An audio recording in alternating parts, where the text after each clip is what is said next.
Hello there, everyone, and thank you so much for joining us today. My name is Sam, and I moderate these weekly presentations. And in just a second, we're going to be joined by Michael Corgett, one of our financial advisors here. Michael is one of our AT&T focused financial advisors, and he is going to be giving you an update on how the current interest rates will impact your AT&T pension when you finally decide to leave the company.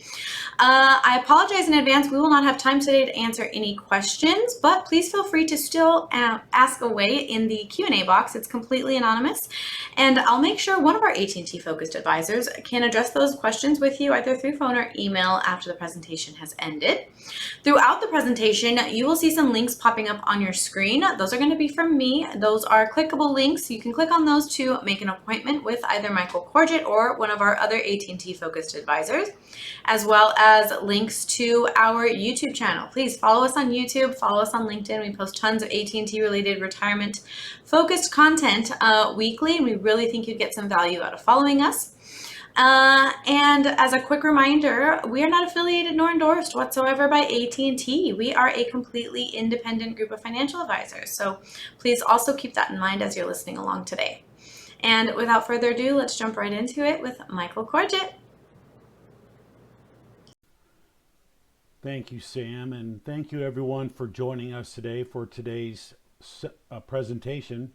We're going to talk about the AT&T pension plan, primarily for management employees, an overview of the formulas, the impact that interest rates has on certain values and where interest rates are currently, and then just the basics on the importance of planning for your retirement and planning for the future.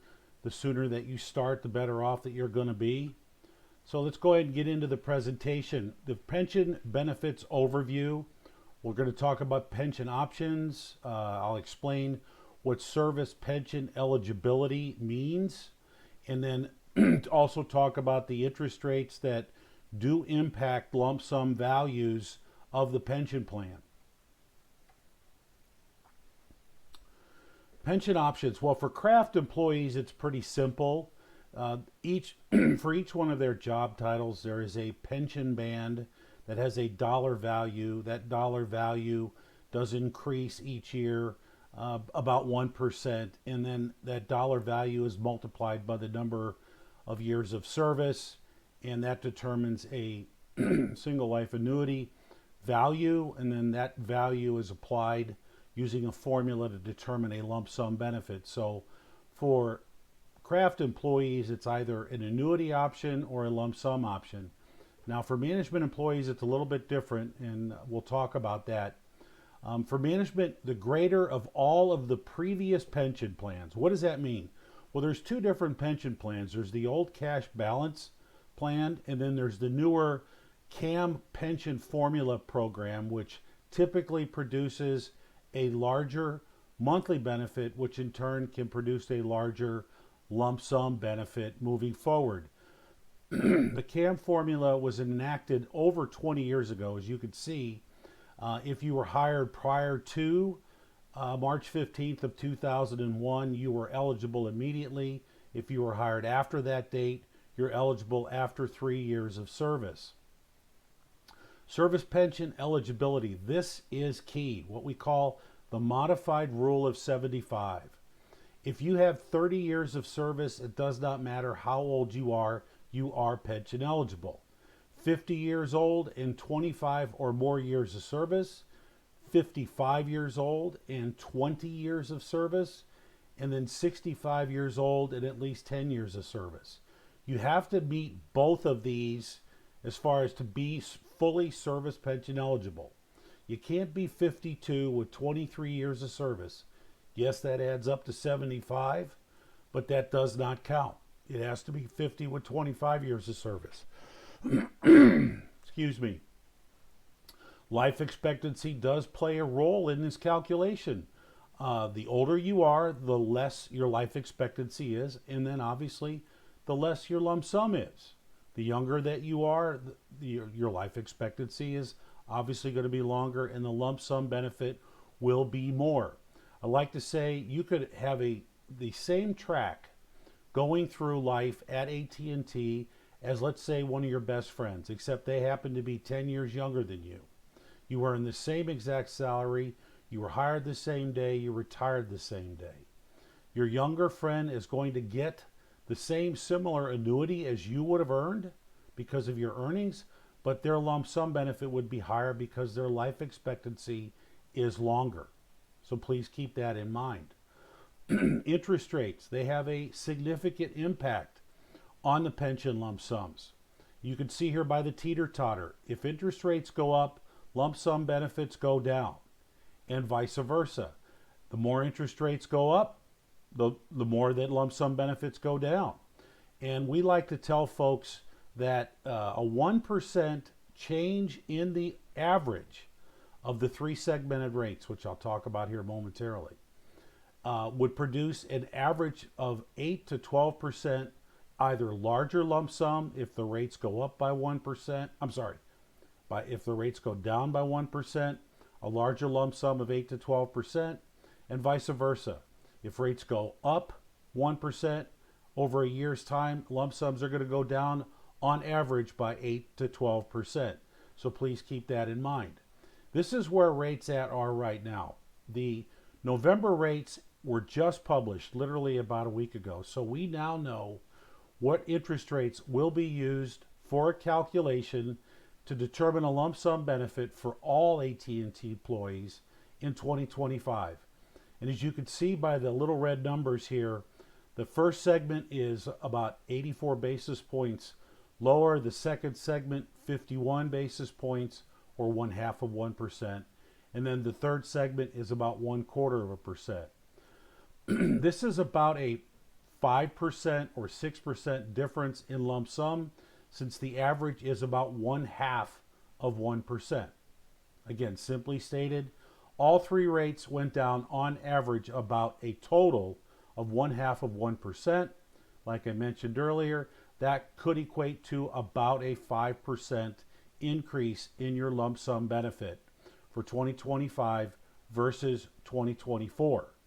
2024, by the way, was one of the worst years for the lump sum pension benefit because the rates were so high, as you could see here in the tables. Rates will continue to come down, but the rates for next year are locked in. It all depends on what the Federal Reserve decides to do with future interest rates moving forward. As long as inflation stays in check, they should continue to lower rates, but we will see. Just so you know, though, the interest rates are locked in for any pension calculation for 2025. So if you need help, just reach out to us. Let's talk about the different formulas. The cash balance, or what's called the grandfather plan.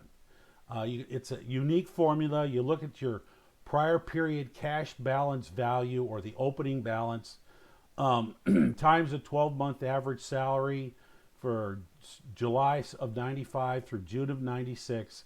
And you look at add a portion of your frozen pay up to January of 2005.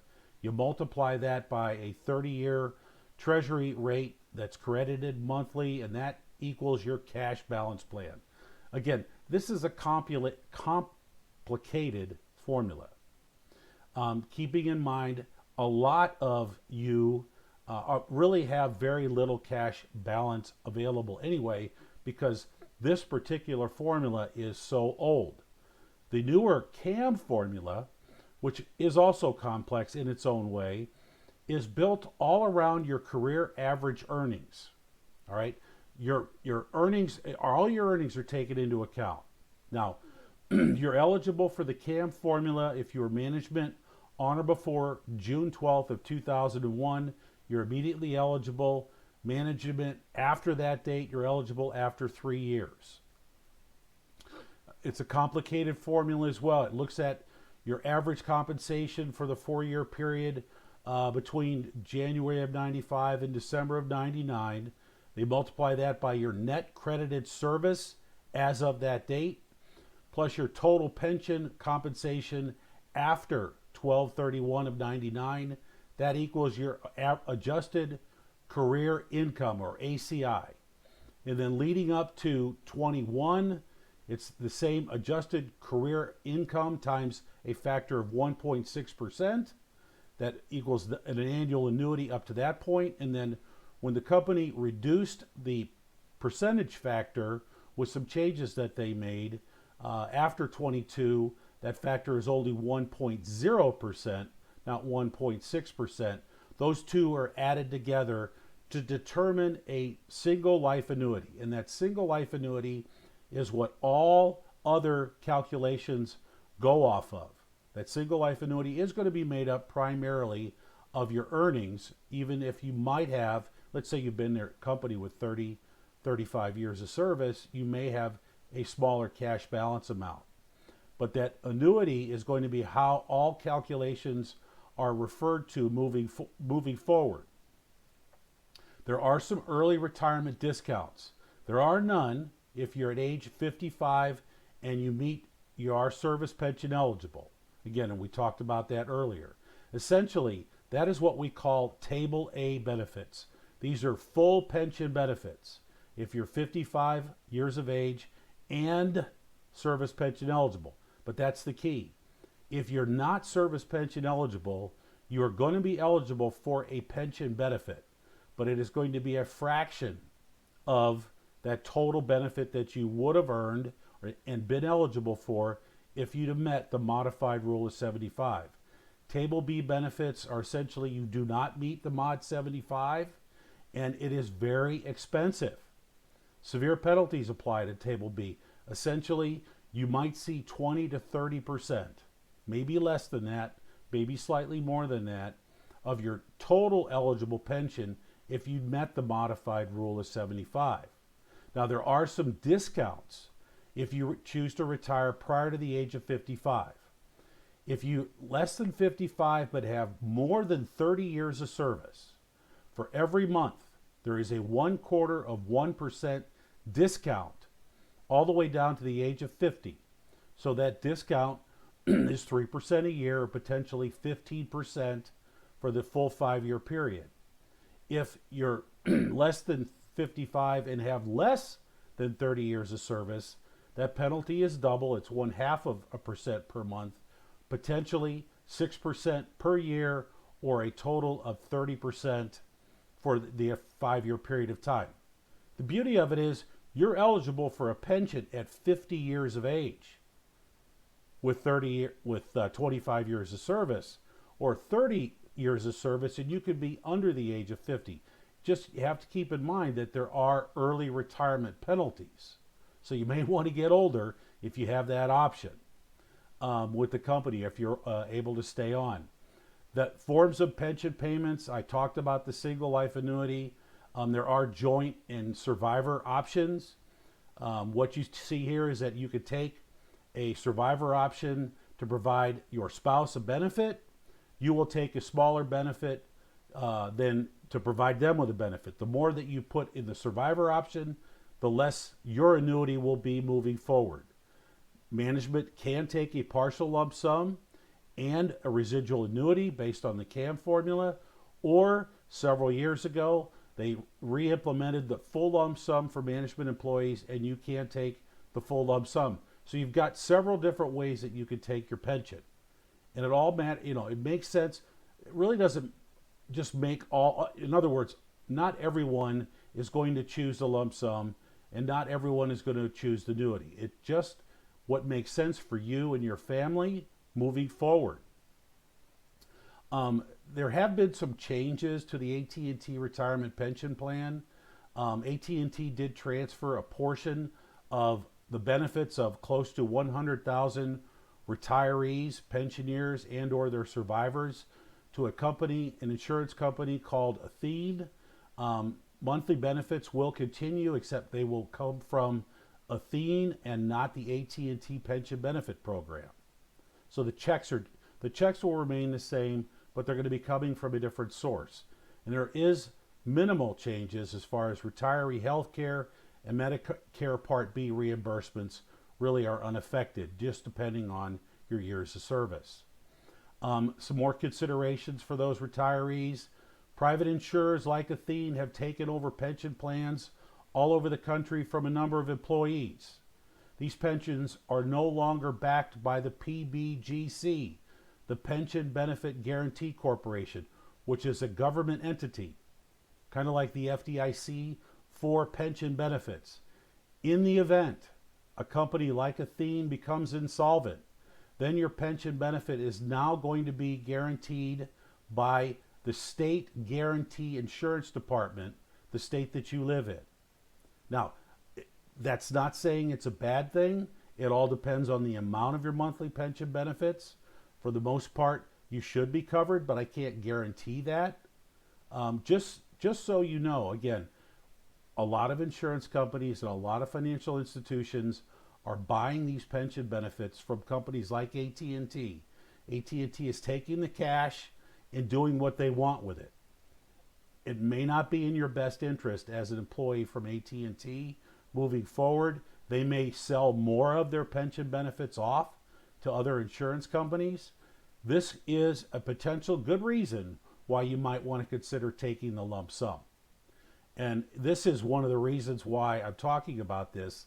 Athene Holding Company did have a significant loss several years ago. The Federal Reserve Board cited Athene as potentially vulnerable based on their overall investment portfolio. And these pensions taken over by private insurance companies like Athene may carry inherent investment risks that you don't have to worry about with a PBGC guarantee, and your pension benefits still within a trust account that was part of, in this case, AT&T. So I've talked a lot about the pension plan and the pension options and the impact that interest rates have on the pension benefits. One of the most important things that you could do for yourself, whether you're a year, 5 years, or 20 years away from retirement, is to put a plan in place. Have a plan. A lot of Americans don't have a plan, and they really only get into one when they're technically tapped on the shoulder or they get that email that they're going to be surplused, which is happening a lot now with AT&T employees. As you can see here, a lot of Americans don't have a plan. Please take advantage of that opportunity. And does that advisor that you work with, do they understand your pension plan? Get a second opinion. Do they understand your pension and your health care benefits? What about fees? That's always been the elephant in the room. Most advisors like myself get paid by managing retirement assets. And we, as an independent advisory firm, not a wirehouse firm, not an insurance company, broker dealer, our fees are very reasonable. Do they have an investment team? At our firm, yes, we definitely have a big investment team. So we've got a lot of opportunities and a lot of options for your investments with your lump sum or any other investments like your 401k moving forward. But what value do they add or offer you and your family? We offer a lot of guidance and advice in a lot of different areas outside of investment management. I like to talk about estate planning, tax planning, and insurance planning, just to name a few. I personally have a lot of years experience in the business, and I do know a lot about a lot of different subjects. I could be dangerous. I could certainly point you in the right direction. I'm not a CPA. I'm not an attorney. I could talk intelligently about both, but I could certainly put you in touch with someone, if need be, a professional in one of those fields. And then finally, get a plan. We offer a complimentary cash flow analysis. All you have to do is ask us for it. We'll keep it up to date on an annual or semi-annual basis, depending on what your situation looks like. We've got a lot of experience. We've got offices nationwide. We understand your pension plan, your 401k, and your medical benefits, and we do offer that complimentary cash flow analysis. You could schedule a meeting with myself or one of my colleagues by scanning the QR code here on the left, or follow our LinkedIn page, which is great. Lots of great information on our LinkedIn page. Scan this QR code. You could also see, amongst other things, our future webinar schedules. You can give us a call at the phone number listed here, or send us an email at info@theretirementgroup.com. I look forward to talking to any one of you. Been working with AT&T employees for a long time in my career. I hope to work with a lot more moving forward. All you have to do is ask. I certainly hope.